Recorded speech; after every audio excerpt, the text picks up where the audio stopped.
Jemaat yang dikasihi Allah, ingat dan percayalah bahwa pertolongan kita adalah di dalam nama Tuhan yang menjadikan langit dan bumi.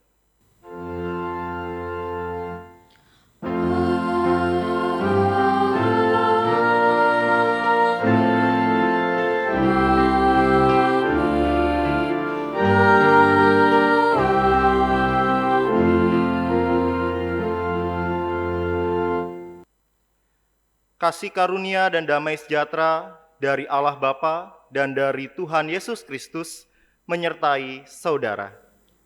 Dan menyertai saudara juga.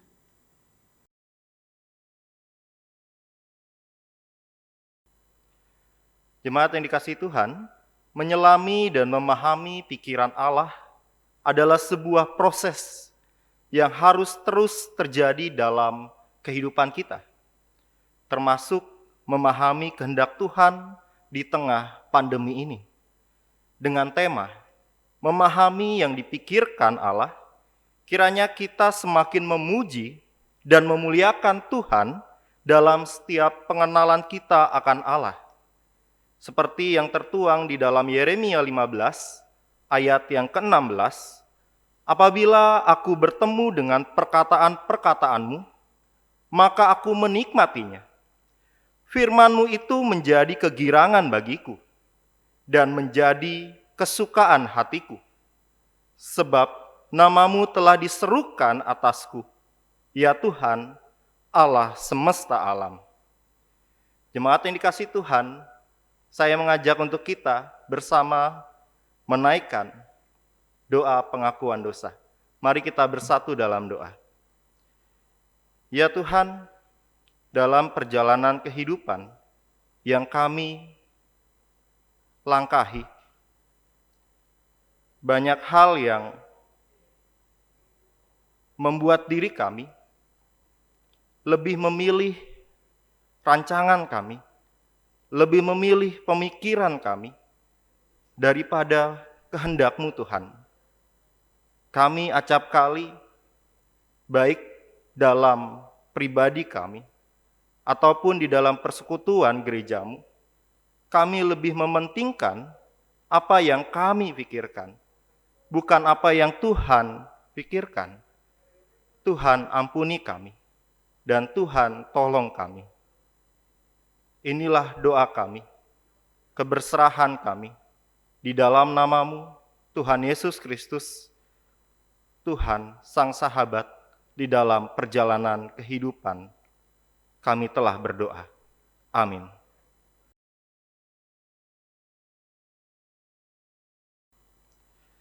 Dengan bangkit, kita akan mendengarkan berita anugerah. Kepada kita disampaikan berita anugerah yang terdapat dalam Roma 5 ayat 17. Demikian bunyinya.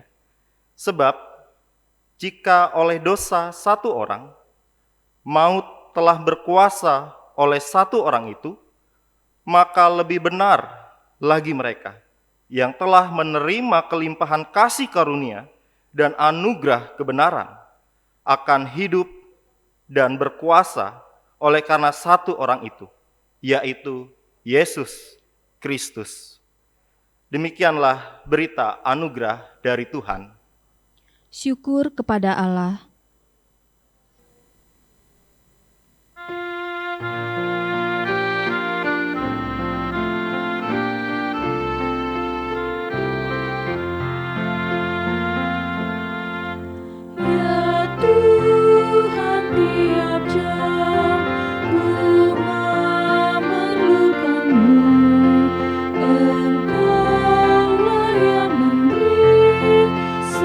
Sejahtera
Jemaat yang dikasihi Tuhan, mari kita meminta pertolongan Roh Kudus untuk dapat mengerti firman Tuhan. Mari kita bersatu di dalam doa untuk mempersiapkan diri kita dalam menyambut firman Tuhan. Kita berdoa.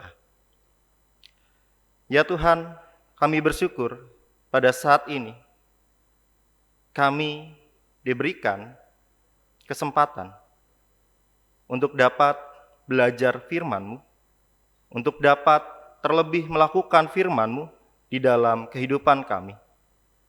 Berkati Tuhan untuk kami dapat menghidupi firman-Mu di dalam keseharian kami, di dalam peribadahan kami. Kiranya Tuhan mampukan kami.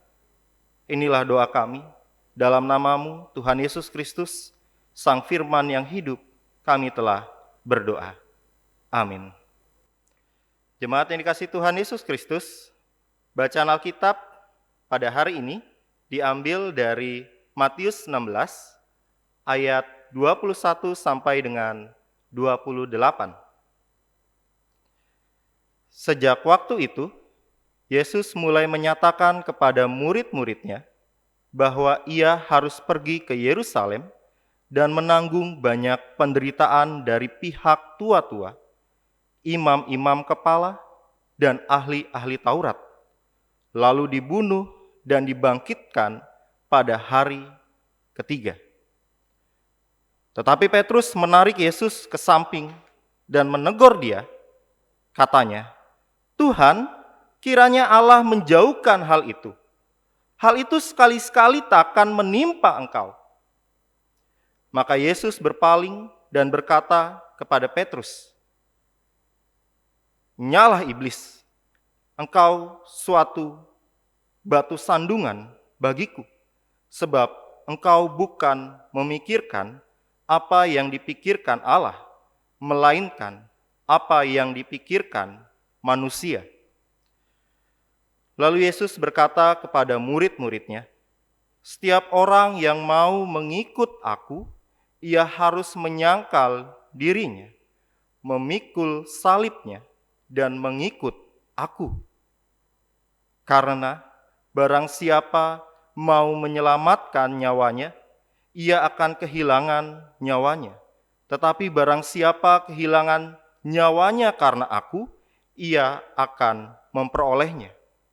Apa gunanya seorang memperoleh seluruh dunia tetapi kehilangan nyawanya? Dan apakah yang dapat diberikannya sebagai ganti nyawanya? Sebab Anak Manusia akan datang dalam kemuliaan Bapanya, diiringi malaikat-malaikatnya. Pada waktu itu ia akan membalas setiap orang menurut perbuatannya. Aku berkata kepadamu, sesungguhnya di antara orang yang hadir di sini ada yang tidak akan mati sebelum mereka melihat Anak Manusia datang sebagai Raja dalam kerajaannya." Demikianlah Injil Tuhan Yesus Kristus. Berbahagialah orang yang mendengarkan dan yang memelihara firman Tuhan. Haleluya.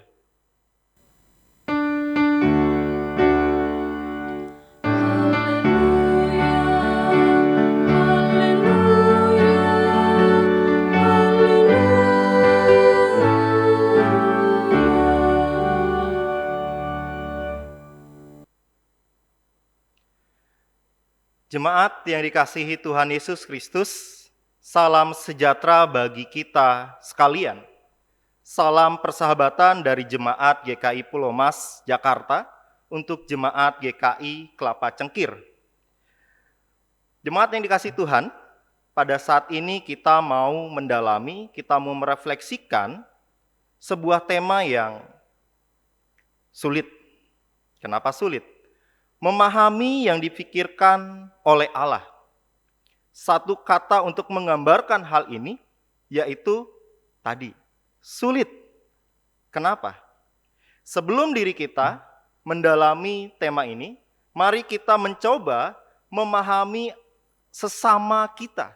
Kita mencoba untuk memahami pemikiran yang dipunyai oleh sesama kita, saudara kita, keluarga kita.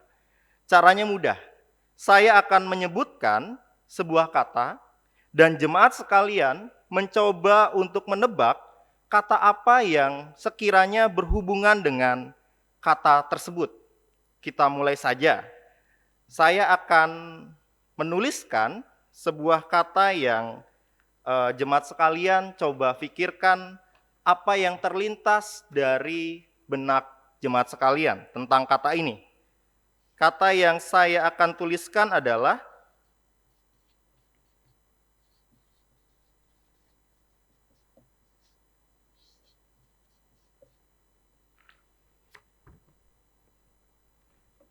GKI kelapa cengkir.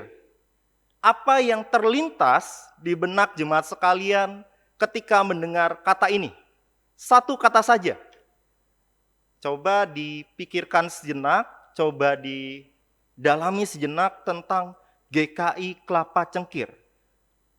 Satu kata apa yang terlintas dalam pemikiran jemaat sekalian? Saya akan menghitung mundur 10 detik lah ya, jangan lama-lama. 10, 9, 8, 7, 6, 5, 4, 3, 2, 1. Oke, sekarang saya akan menuliskan apa yang saya pikirkan tentang GKI kelapa cengkir. Dan yang saya pikirkan adalah perumahan. Ini yang terlintas di dalam pikiran saya tentang GKI kelapa cengkir. Mungkin jemaat sekalian mempunyai jawaban lain. Mungkin kalau jemaat sekalian sedang beribadah pada saat ini bersama dengan keluarga, mungkin di tengah-tengah keluarga jawaban satu dengan yang lain berbeda. Dan kalau ada jawaban yang sama dengan saya, terkhusus, saya pastikan itu merupakan sebuah kebetulan jemaat sekalian ya, karena kita belum mengenal dan lain sebagainya. Memahami pemikiran manusia saja kita terkadang sulit. Kita terkadang tidak bisa menyelami apa yang difikirkan oleh orang bahkan yang terdekat dengan kita. Dan tentu hal ini bukan berarti tidak bisa terus-menerus memelihara hubungan, terus-menerus memelihara komunikasi adalah beberapa cara untuk kita dapat mengenal, untuk kita dapat menyelami pemikiran yang keluarga kita punyai, pasangan kita punyai, teman kita punyai. Dan inilah sebuah berkat atau sebuah anugerah yang Tuhan berikan pada kita. Dalam hal ini, kita menyadari bahwa memahami yang difikirkan oleh Allah adalah suatu hal yang sulit. Tapi kembali lagi, bukan tidak mungkin untuk dipahami. Sama seperti ketika diri kita belajar memahami seseorang. Hal yang perlu untuk kita lakukan adalah terus-menerus menjalin relasi secara mendalam. Jemaat yang dikasihi Tuhan Yesus Kristus, acap kali pemahaman diri kita dengan pemahaman yang Tuhan punyai tidaklah sinkron, tidaklah sama. Tuhan mempunyai rencana.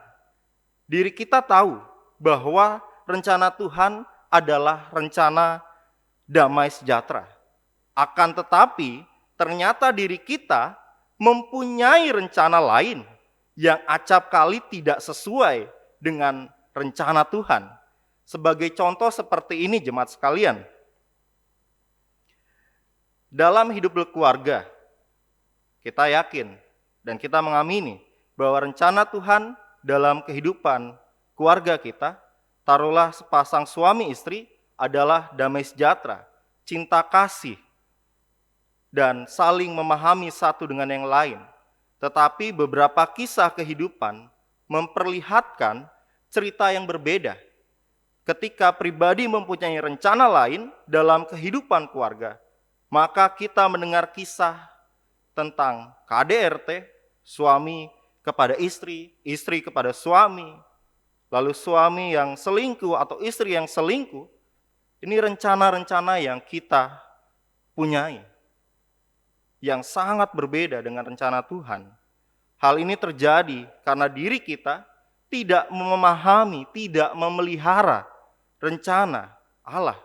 Dan diri kita berjalan dengan rencana kita, bukan rencana Tuhan.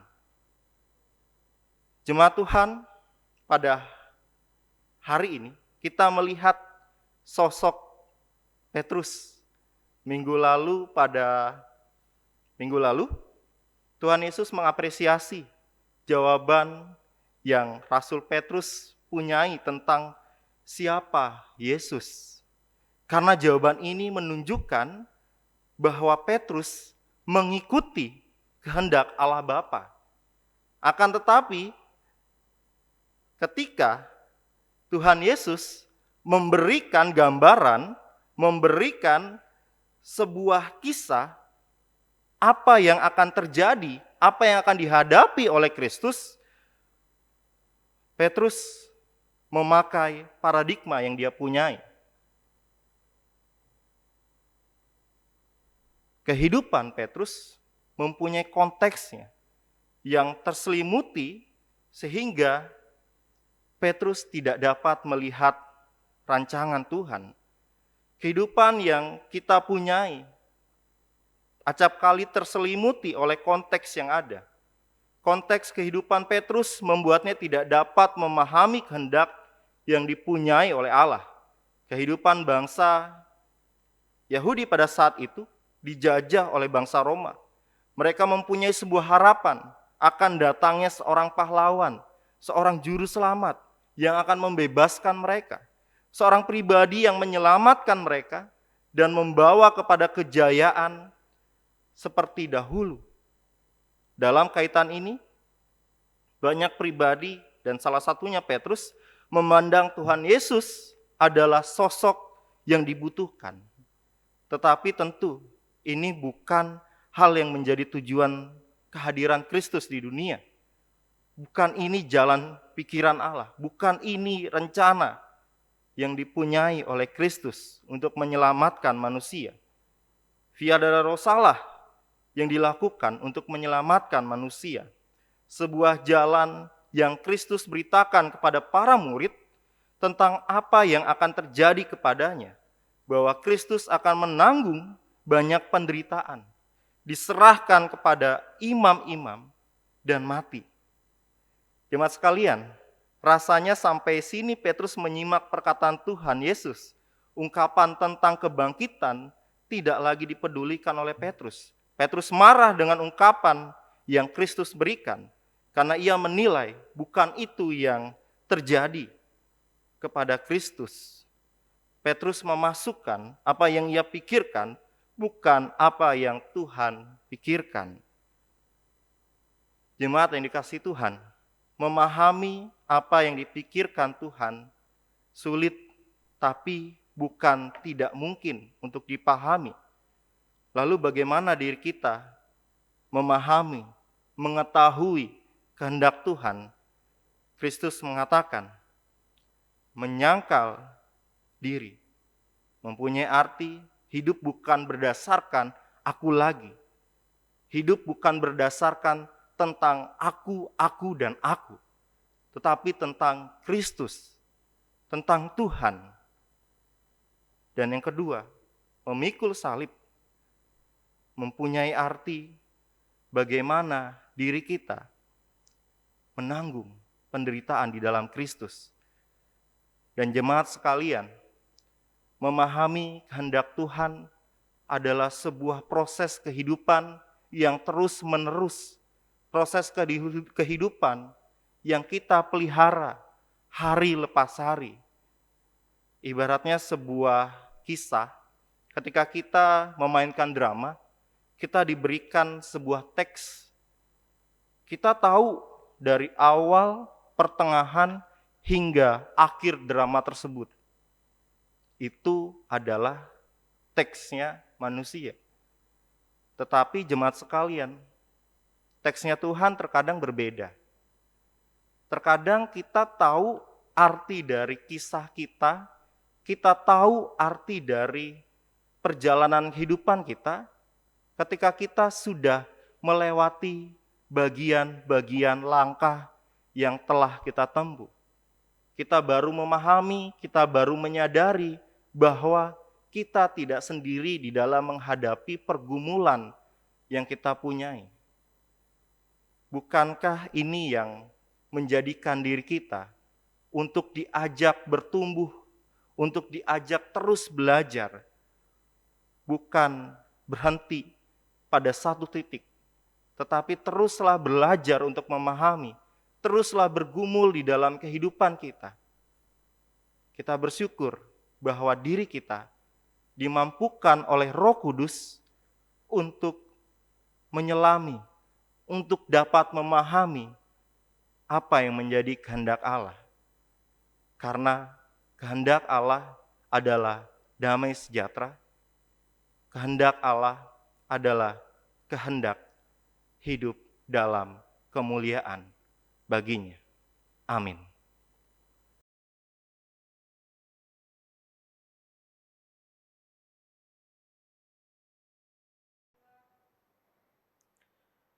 Kini akan dilayankan baptisan kudus. Baptisan kudus dilayankan bagi saudara-saudara yang telah menyatakan imannya untuk dibaptiskan sesuai dengan titah Tuhan Yesus Kristus dalam Injil Matius 28 ayat 19 hingga 20a. Pergilah, jadikanlah semua bangsa muridku, dan baptislah mereka dalam nama Bapa, Anak, dan Roh Kudus, dan ajarlah mereka melakukan segala sesuatu yang telah kuperintahkan kepadamu. Baptisan kudus adalah tanda dan materai yang kelihatan atas perjanjian kekal yang diikat Allah dengan umatnya dan yang menjadikan kita anak-anak Allah, untuk memberikan suatu kehidupan baru yang bersih dari dosa, dengan mempersatukan kita dalam kematian dan kebangkitan Yesus Kristus. Melalui baptisan kudus kita dipersatukan dengan tubuh Kristus, yaitu gereja yang kudus dan am. Roh Kudus akan memimpin, mengingatkan, dan mendorong kita untuk berperan serta dalam melaksanakan misi Allah di tengah dunia. Ia juga akan membarui kita terus-menerus hingga kelak dengan tidak bercacat celah kita menghadap Tuhan dan dipersatukan dengan jemaat Yesus Kristus dalam hidup kekal. Mari kita berdoa. Ya Tuhan, saat ini kami datang ke hadirat-Mu ya Bapa, memohon berkat dan curahkanlah Roh Kudus bagi Bapak Denny Supit yang Kau kasihi. Kami percaya Tuhan, Engkau memanggil. Kami percaya Engkau yang sudah menyertai, memberikan pengalaman iman bagi Bapak Dani. Dan kiranya Engkau terus kuatkan imannya saat ini Tuhan, dan Engkau teguhkan pengakuannya. Dan biarlah pengakuan yang mandiri dan pribadi ini menjadi momen yang tidak akan pernah dilupakan oleh Pak Dani. Biarlah baptisan-Mu menjadi tanda yang nyata dalam kehidupannya. Dan biarlah Pak Dani dapat terus bertumbuh bersama-sama dengan-Mu. Biarlah Pak Dani Kau pakai di tengah-tengah segala kehidupan di dunia ini. Biarlah cinta kasih-Mu Tuhan dinyatakan. Saat ini kami bersyukur karena di tengah-tengah pandemi ini kami dapat melaksanakan baptisan kudus ini. Di dalam nama Tuhan Yesus Kristus kami berdoa. Amin. Saudara yang akan dibaptis, saya minta untuk berdiri, nyatakanlah iman saudara dengan menjawab pertanyaan-pertanyaan ini. Percayakah saudara kepada Allah Bapa, pencipta dan pemelihara kita, kepada Yesus Kristus, anaknya Tuhan dan Juru Selamat kita, dan kepada Roh Kudus yang barui hidup kita? Apakah saudara dengan tulus hati dan dengan segenap jiwa berjanji memegang pengakuan itu dengan meninggalkan hidup lama dan hidup mengikut Yesus Kristus sebagai juru selamat dan menjadi saksinya? Apakah saudara percaya bahwa Alkitab Perjanjian Lama dan Perjanjian Baru adalah firman Allah yang menunjukkan jalan keselamatan di dalam Tuhan Yesus Kristus? Apakah saudara dengan sungguh-sungguh ingin menjadi anggota gereja Tuhan dan bersedia menerima tugas pengutusannya, yaitu dengan setia mengambil bagian dalam mewujudkan persekutuan serta melaksanakan pelayanan dan kesaksian? Apakah saudara berjanji untuk menerima dan menaati ajaran dan tata gereja GKI? Apakah jawaban Bapak Dhani Nathaniel Supit? Ya, saya percaya dan berjanji.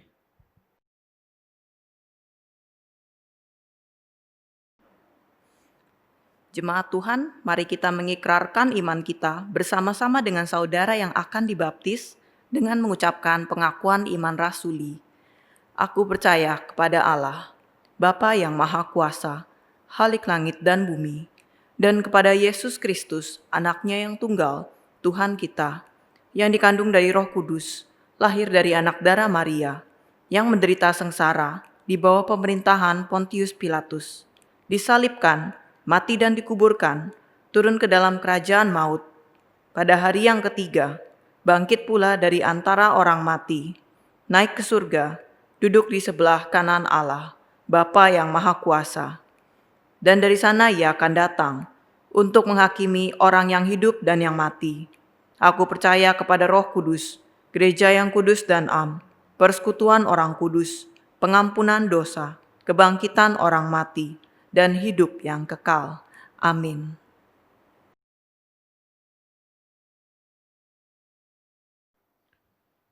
Saudara Dhani Nathaniel Supit, aku membaptiskan engkau dalam nama Bapa, Anak, dan Roh Kudus. Amin.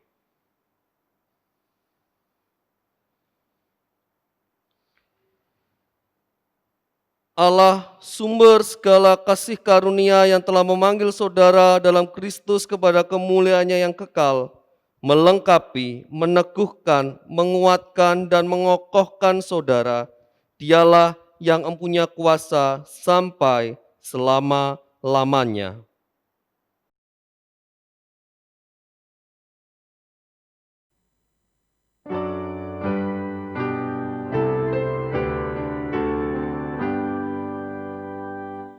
Pujilah Khalik semesta, sumber segala kurnia, surga dan bumi puji terus, Sang Bapa, Putra, Roh Kudus.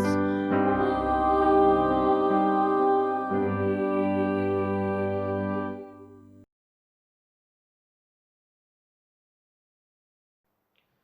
Jemaat Tuhan, terimalah saudara ini sebagai sesama anggota tubuh Kristus dan pewaris kerajaan Allah dengan penuh kasih sayang.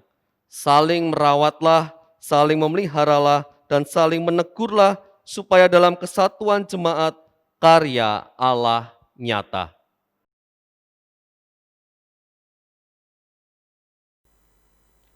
Jemaat yang dikasihi Tuhan Yesus Kristus, mari kita bersatu dalam syafaat kita. Kita berdoa. Ya Tuhan, kami bersyukur untuk firman yang telah kami perdengarkan. Berkati kami Tuhan untuk terus memelihara relasi denganmu di dalam perjalanan kehidupan ini. Agar kami dapat menyelami, agar kami dapat mengerti kehendak yang Tuhan punyai. Pada saat ini Tuhan, di tengah pergumulan kami mengucap syukur untuk orang-orang, pribadi-pribadi yang ada di sekitar kami, yang mendukung, yang hadir di dalam pergumulan kami, dan mampukan kami juga Tuhan untuk dapat menjadi pribadi yang hadir di tengah-tengah kehidupan orang lain untuk dapat menjadi sahabat bagi orang lain. Berkati juga Tuhan gerejamu untuk menjadi terang, untuk menjadi garam di tengah-tengah tempat yang gerejamu punyai. Kiranya Tuhan jadikan persekutuan gerejamu menjadi persekutuan yang memelihara iman, pengharapan, dan kasih kami kepadamu. Dan kiranya Tuhan, kami juga berdoa secara khusus untuk saudara, keluarga yang kami punyai, yang pada saat ini tengah berbaring lemah di dalam perawatan oleh karena sakit yang mereka punyai. Kiranya Tuhan pulihkan melalui pengobatan yang dijalani. Kiranya doa, dukungan menjadi kekuatan bagi saudara keluarga kami untuk dapat pulih di dalam sakitnya. Kami juga bersyukur ketika sahabat ataupun keluarga yang kami punyai tengah bersuka cita oleh karena bertambahnya umur Tuhan.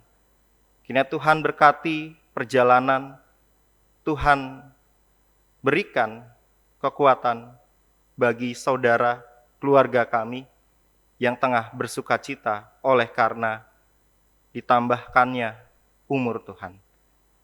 Dan kiranya Tuhan, kami sebagai bangsa negara Indonesia dapat bahu-membahu satu dengan yang lainnya untuk dapat memajukan bangsa ini, untuk dapat menjadi bagian saling tolong-menolong, bergotong royong, untuk dapat menjadikan bangsa ini bangsa yang maju, bangsa yang kuat, dan biarlah gerejamu dapat menjadi bagian untuk menyebarkan pesan damai yang daripadamu Tuhan.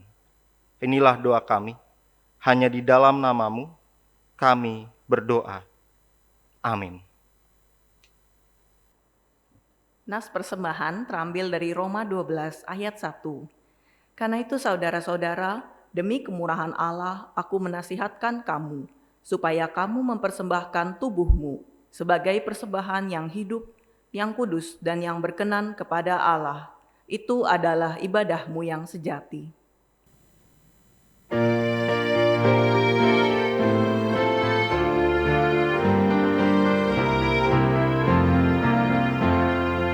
Bawa persembahanmu dalam rumah Tuhan dengan rela hatimu, janganlah jemu.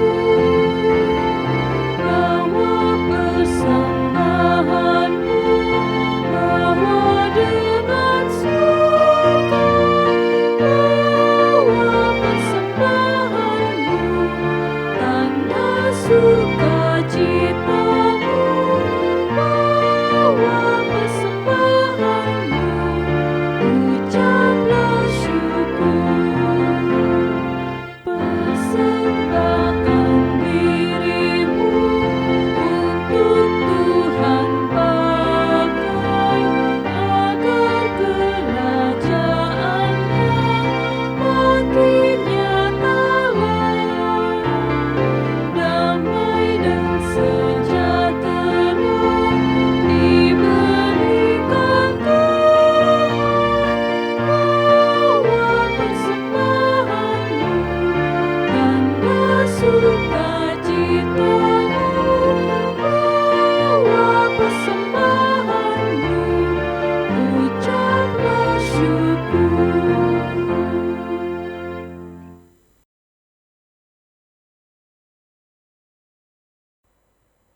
Marilah kita bersatu dalam doa persembahan. Ya Bapa, inilah persembahan kami. Kiranya keseharian dan setiap hal dalam hidup kami pun juga boleh menjadi persembahan yang hidup, yang berkenan di hadirat-Mu. Ya Bapa, kami berdoa kiranya persembahan ini boleh dikelola dengan penuh hikmat bagi kemuliaan nama-Mu. Di dalam nama Tuhan Yesus Kristus, kami berdoa dan mengucap syukur. Amin.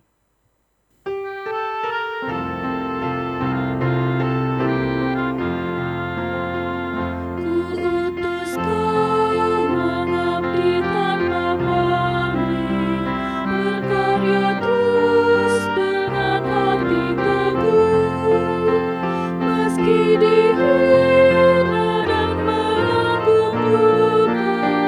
Kuutus Kau mengabdi bagiku. Kuutus Kau menjadi sesamamu yang hatinya tegar terbelenggu untuk menyelami karya di Kalvari. Kuutus Kau mengiring langkahku. Karena Bapa mengutusku, kuutus Kau. Jemaat yang kasih Tuhan, arahkanlah hatimu kepada Tuhan. Kami mengarahkan hati kami kepada Tuhan. Jadilah saksi Kristus. Syukur kepada Allah, Terpujilah Tuhan. kini dan selamanya. Tuhan memberkati kita dan melindungi kita. Tuhan menyinari kita dengan wajah-Nya dan memberi kita kasih karunia. Tuhan menghadapkan wajah-Nya kepada kita dan memberi kita damai sejahtera. Amin.